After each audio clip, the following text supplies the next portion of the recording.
Comment regarder la saga Halloween, par quel film commencer et dans quel ordre? Beaucoup de gens me demandent ça et c'est vrai que vous êtes un peu perdus parce que c'est le bordel. Donc je vais essayer de vous répondre le plus rapidement possible, le plus simplement possible et le plus efficacement possible. Par contre, ta braguette elle est ouverte.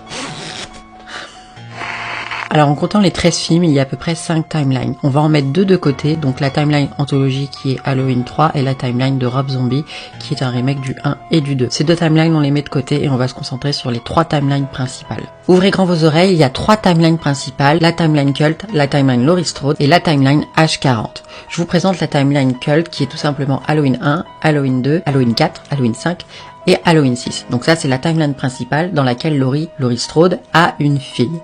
Ensuite on va passer à la timeline qui s'appelle la timeline Laurie Strode, qui est la timeline Halloween 1, Halloween 2, on ignore tous les autres films, on passe tout de suite à Halloween 20 et on passe à Halloween Résurrection. Dans cette timeline, Laurie Strode a un fils et non pas une fille. Voici la timeline Laurie Strode. Et pour terminer, on a la timeline qui comprend les 3 derniers films qui sont sortis au cinéma. On va appeler la timeline H40.